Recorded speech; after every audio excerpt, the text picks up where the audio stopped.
There's something to say about people who have been in the industry for 25 plus and 30 years and having have staying power and the ability to grow and see the market as it's been in different times and in prosperous times and have such a diverse background. And these two people, Steve and Jennifer Hayes, have seen it all.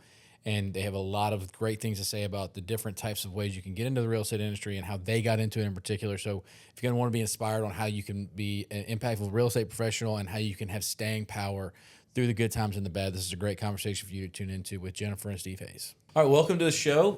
Today we have the Hayes crew here with Reach Real Estate Solutions. Relatively new to the area, but y'all not new to this business. Y'all just a new name. Just a new name. Been doing this for a very long time, which is, it's funny because even with our new company, we've been open for 2.5 years. People are like, I've done stuff so fast. It's like the relationships have been established for years and years and years.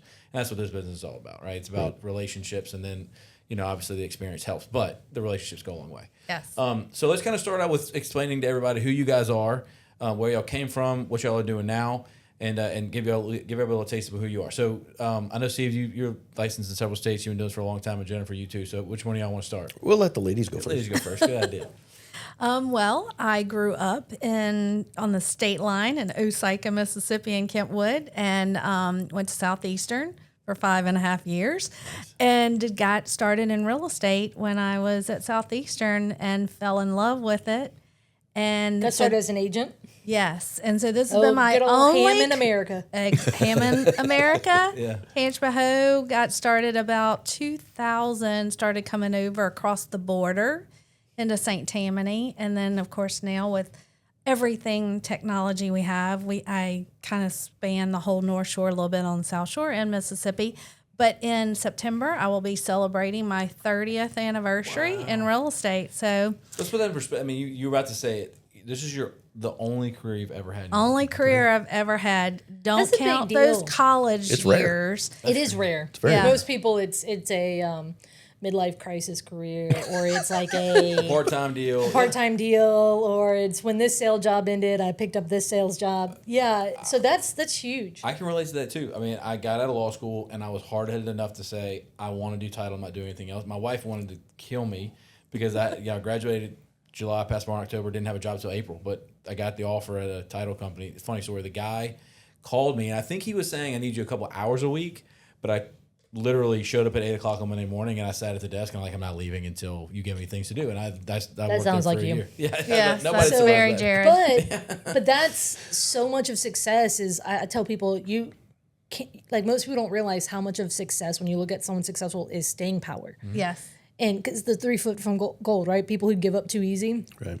And so the biggest thing is that tells me you have fortitude. You say Yes. 3 feet from goal? So 3 feet from goal, So whatever, guess 3 inches from goal, whatever it is. So What- while I was in college, I actually Yeah. What we pointed had you rental towards? Yeah. did rental management, and Did you just have a part-time job, or were you renting from them? no, I had a part-time job, and I would clean units when the people moved out. Bless your and heart. you say, oh, that's disgusting, but I would make as much money on the weekend and could do that once a month as all my friends working part-time, bartending or Yeah. whatever for You're the willing to whole. put in the work. Yeah, I mean, back then I was like, I'd make 150, 200 my cash for the month. I'm done. Right, back then it stretched. one day, one Saturday a month, spending all day cleaning, and then I'm done. And So- then look, cleaning out rentals like between move outs, I cannot tell you, I literally keep a jar in my car from Yes. all the money I Money. find. That is- Exactly. and especially when it's an eviction or a foreclosure, Yep. like that's my Absolutely. theory is that people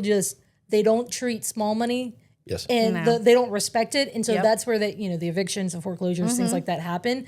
I'm not too proud to be like, let me get those pennies, right? Like, or I'm whatever. the same way. And so I love that. And so that kind of, so you had that, part-time gig, but that got you interested in real estate? So actually it goes back to I was lucky enough in high school to be chosen to participate in what's called Business Week in Mississippi. Okay. It's kind of like Boys and Girls Club, except it's co-ed.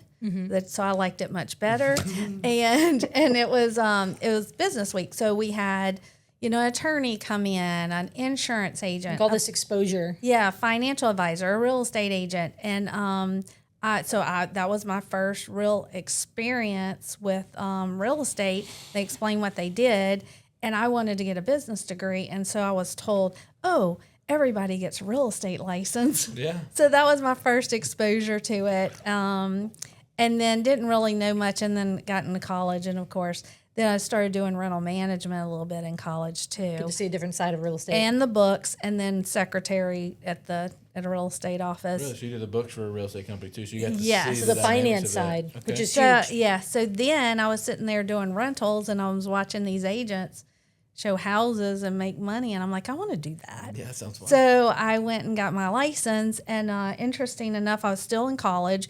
Went to college for 2 years while I was doing real estate, and decided, hey, I guess I need to interview and figure out what I'm going to do when I get out of college. And I went to I made relationships then in Hammond, USA. And I'll never forget, David Doss said, hey, come interview with me. His insurance at the time. Of course, now he's in politics. But I went and interviewed, and I'll never forget. I told him, I'm like, David, this job sounds boring. And so Give me back to the house part. And then I was in mass communications, and I had to go to New Orleans, and they were paying. I was making more part-time in real estate than I was going to start out with. And I was going to have to drive to New Orleans, Baton Rouge. And so I just decided, you know what? I really like this. I'm going to go all in. Yeah. And I did. And I don't regret it. I can't imagine doing anything Yeah. else. So let me ask you I this: love that. as a young person out of college, how long did it take you to earn the credibility of the clients that you were doing business with? Were you working with your friends, or were you working with your parents' friends? No, interesting enough. I'm glad you asked that question. So this was back in the 90s, mid-90s. And actually, y'all would probably know some of these guys. There was one of the lenders said, hey, come go with me to a home builders meeting. And they had the Tanchmo Home Builders Association. And I went in and I met some of the builders, and I started talking to them, and they were like, really liked me. I was willing to work weekends, door knock, whatever it took. And You were hungry. I was hungry. And Susan Meyer was one of them. Y'all know Susan.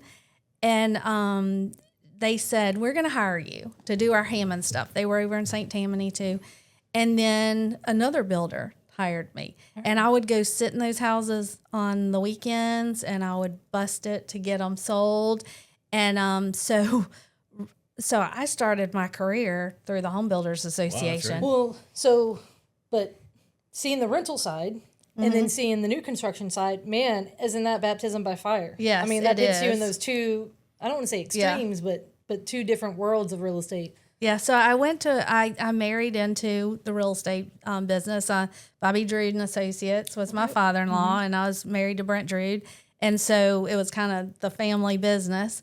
And so we had a Which name is where all the behind us. foreclosures, yep. Yes, I went through those years. Okay, rentals, foreclosures, new construction. I did, yeah, I've done it all. Relocation is a big one with me. I did a lot of relocation. So anyway, we got going and really took off. And I used to tell my father-in-law, because I grew up on a dairy farm, and I would tell him, I'll do anything, just don't make me milk cows.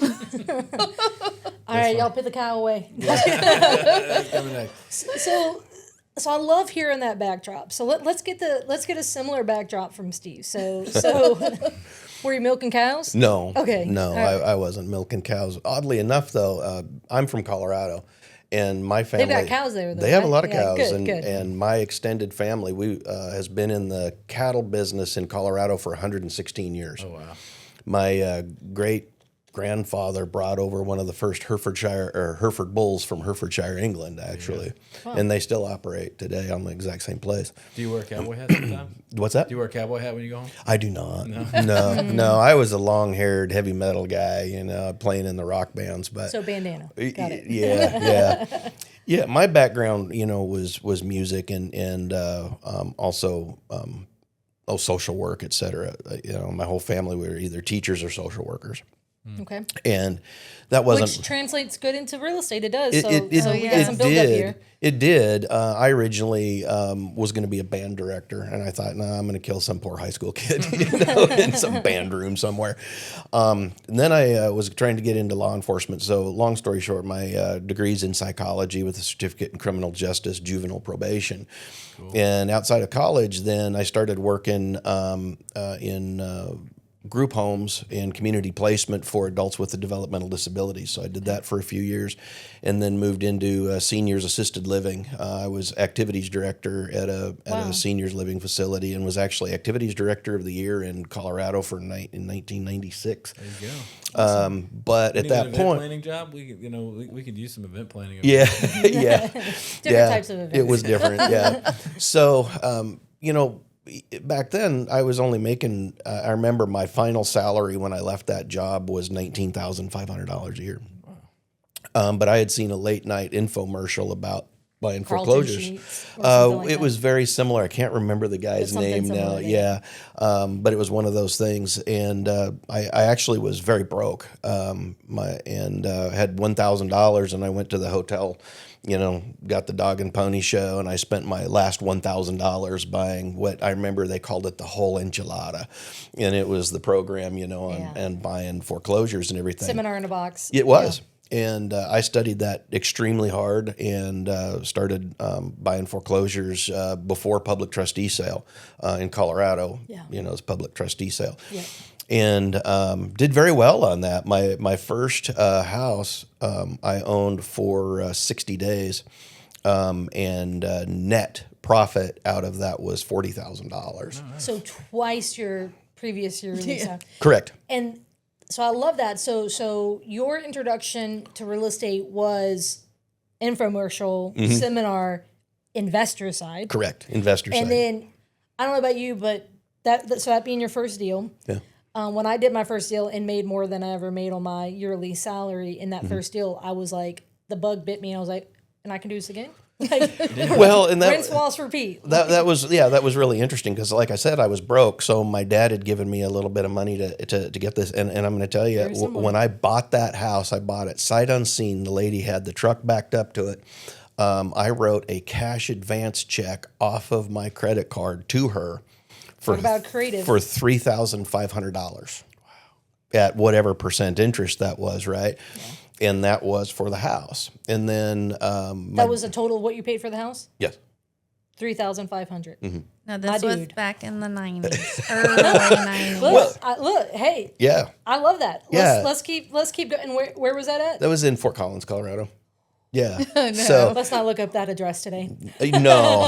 And I have a friend that lives there. Correct. Yeah. All of my real estate that I own in Colorado, I never paid anything more than $82,000 for any house. And to give an idea of what's the average home price in Fort Collins? Oh, it's going to be in the 5s. Yeah. Entry level is in the 4s. Yeah. So I love it. So you get bit by the bug. Yeah, I did. And it starts to give you a taste of the benefits of real estate. Yeah, my agent at the time, he said he had never seen anybody do what I had done because also, mind you, the internet was brand new, and I had discovered and I had discovered the direct dial-up number and the operations manual for the county public trustee. So I was dialing directly into the county public trustee. That's awesome. And digging out all the information. So my agent was like, "Man, I've never seen anybody do this. You need to get your license."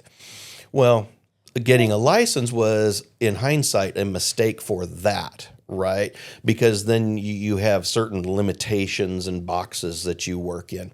But what I found was I really, really enjoyed the licensed part of it because we were working with a company. The regional developers were REO guys. They were foreclosure guys.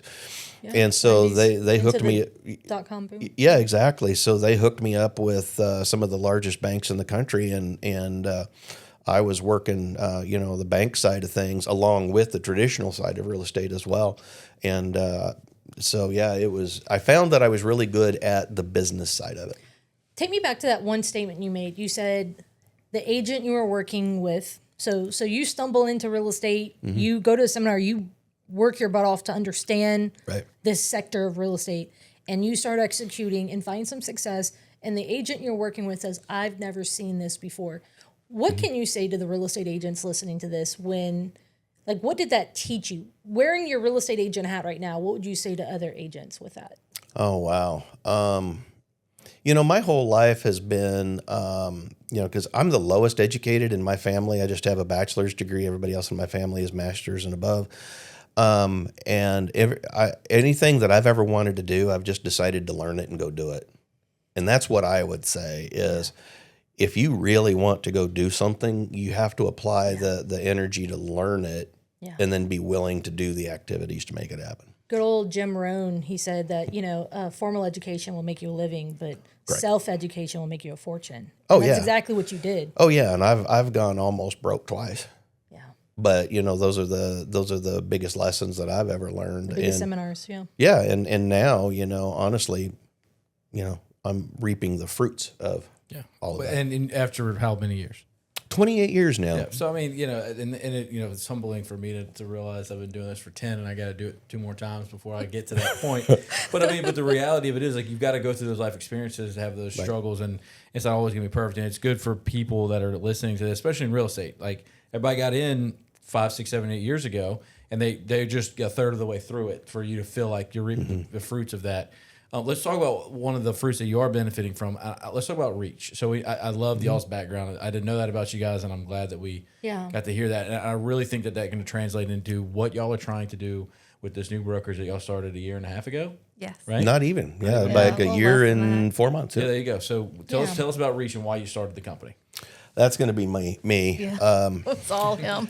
Point fingers. I'll just say that we had a little field trip with another brokerage for a couple of years that didn't go very well for me, and so so we had merged with them and it just didn't go well. So the whole second year that I was there, I spent designing this company because I knew I was going to do it one more time. I'm 58 years old, and I know I've got a certain number of years left that I want to put this amount of energy and work to it. Yeah. And so I sat down and I was looking at all the companies I'd owned, different real estate companies, a mortgage company, and all the different things that I've done. I've done leadership development, transformation, facilitation. I've done run MLSs and different things. So as I was looking through all the business plans and things of all these different companies and everything, I thought I got to start with the values first. Yes. Because that's where you judge all of your decisions is against your values. Yeah. Because it doesn't have to, whatever decision you make doesn't have to align with all the values, but if it violates one, then the answer is no, right? That's your decision making. Your foundation. Yeah, that's your decision making process. So I'm putting all this together. And my parents are 85 and 86 years old. God bless them. They are just wealth of knowledge. And so I'm running all this past them. I'm thinking, why would I, short these encyclopedias that I have? Yeah. And I come up with all of these values. And the first one is relationships, because relationships are the foundation of everything. Yeah. And in fact, I've said many times in the classes that I teach that as the speed of change and the speed of information increases, the need for human interaction increases, right? It doesn't increase automatically because of our technology and stuff, but the need for it increases. Yeah. So relationships is dialing it back to old school, right? Belly is what I call it. Yes, exactly. Good old Mississippi roots. Yep. You can dance cheek to cheek or turn around and face each other, whichever way you decide to do it. You're about to do-si-do down I used to play in a lot of bands too. So there we go. The second one is excellence. Okay, so it's an acronym. Yes, yeah. But the values came first. Okay. Mm-hmm. So first one is relationships. The next value is excellence. I'm not talking about perfectionist. Perfectionism is debilitating. Mm-hmm. It can actually be considered an illness sometimes, right? Yeah, it isn't. So excellence. What can we always just do better? Can we do better? Can we do better? Can I say something to that? Mm-hmm. But I heard a priest say this one time, the excellence is a great word, and I think that thinking about that standpoint of always trying to be better is that the whole purpose for time is for us to have the opportunity to be a better person and ultimately get where you want to go. Right. If you didn't have time, you would have no opportunity to grow and to be better because you would just be stuck where you're at. Yeah. And excellence is that what you're striving to get to. It's not perfection. No. It's constant improvement. It's consistent. And being better. Yes. Mm-hmm. Yeah. And so then I had another value in there, but my dad brought it up. He says, relationships are awesome. However, if you don't appreciate them, they will fade. So the A ended up being appreciation. So appreciation for other people, appreciation of the relationships, appreciation of what God has given you, appreciation of a lot of things, right? It's so crazy. People miss that so much Yeah. because they take for granted their clients, they take for granted their relationships, all the sacrifice that other people around us that allow business to thrive, and the commitment to somebody having to you. They miss the appreciation thing, and it's almost like after you've done this and y'all have done it for three times as much as I have. Like you forget that sometimes. Correct. You get caught in the race of the work and the time and the stress and the energy and the sacrifice. You forget to just appreciate the fact that you have that opportunity. Right. Along with with striving for excellence, right? So you have to remember that a part of being excellent is appreciating those relationships. Yeah, being present. Yeah. And recognizing the what's happening presently, because we're always moving the goalpost, right? And it's not appreciation. Hey, how far we've come, or what we've accomplished, or who's alongside of us. I like that. And then I listen to a lot of different companies that I've worked with, and we used to travel the country consulting with real estate firms across the around the country and analyzing business. And one thing that's always bothered me is when real estate offices say we're a family. No, that's an emotional tug that they try to put on people. But really, when the chips are down, they're not paying my bills for me. I'm not a part of their family. We're a community, right? We're a community of people that have decided to work together for our goals that we have. So the C is for community. And we're also a part of a community within our office. We have the real estate community. We have the communities we live in. We have the community, our church communities, et cetera, right? So we're very focused on the community. And then the H is honesty, which I find very lacking in a lot of things. Not that people lie necessarily all the time, but they leave things out handily or, just misstate things. And so our values, REACH, reach, is what it ended up. I realized, oh man, that spells reach. That's really cool. I think we're going to go with that. Those values are on big posters in our conference room. We talk about them every week when we're in there. We talk about how what we're doing works towards each one of those goals. Yeah. And how interconnected. So it's my last company. It's the last one that I'm ever going to put together, as far as I know. And we're very focused on those values. Nice. So if you were going to give a 1 to 2 minute pitch to a real estate agent that is looking to join a team, other than the values, what sets Reach apart from the other brokerages in town? Wow. Jennifer, do you have an idea of what you think? Because I haven't my idea of what I think. Steve. Yeah. Steve is what sets us apart. He came up with all this. I was busy selling real estate. He wanted to kind of do our own office again. And I'm like, that's fine. I don't have time for it. I was president of Women's Council. Yeah. And I had my hands full. So I let him do it. And Steve said we've traveled around to a lot of real estate companies. We actually know the franchise business very well. We have a lot of knowledge that people would think is useless, but It applies to the world. it applies to the real estate world. to the real estate world. And having a broker that is available for you 24/7, who's going to help you I get do the sleep. deal and problem solve. I think is a lot of what we have. We have some really good systems in place, and we have some very good tools, but I think the biggest value is Steve. I appreciate that. I don't know that I would say it's me, but I think it's the perspective that is brought to Reach Real Estate Solutions because of my background in human services, working with adults with developmental disabilities, seniors, my background in psychology, my faith, my leadership training. I'm John Maxwell certified as a speaker trainer coach, as well as worked with another large leadership firm in Wisconsin for a couple of years. I've got the and run MLSs, owned a mortgage company, et cetera. My background, I am the least formally educated of anybody in my family, but I would venture to say I have quite a bit more education in other ways, right? Being exposed to a lot of things. And I do think that's pretty unique. And what makes us different is the consumer, I think, I know, looks at real estate agents as interchangeable widgets. They honestly think that one agent can do exactly what another agent can do, and that's false. And I work to bring that out. I know what each one of my agents' superpowers are, and I focus on them utilizing those superpowers to achieve their goals. That's great. Yeah, it's amazing how many professionals down here. Now, when you go up to Colorado, it's a totally different environment. They value real estate agents, and they're going to call a real estate agent and interview, and they know they're professional. Yeah. Each market has different approaches. Yes. Yeah. Yes, down here, it's totally different. It's like, oh, I want to buy a house. Oh, what cousin do I have? Who do I know? It's a very no laissez-faire approach. Yes. It amazes me. You know, like I'll go to a closing, I'm on the other side, and an attorney's got an agent with no experience, or, you know, just it's I often tell people, like on the radio, I get calls all the time, like, and something I had to learn is familiarity does not equal results. That's correct. And I know with agents, a lot of the conversation is around sphere of influence, like working your sphere of influence. And I remember I used to get heat for this, but when agents would make a post that someone really close to me used a different agent, and they're like holding Ding, a ding, grudge ding, for ding, ding. life.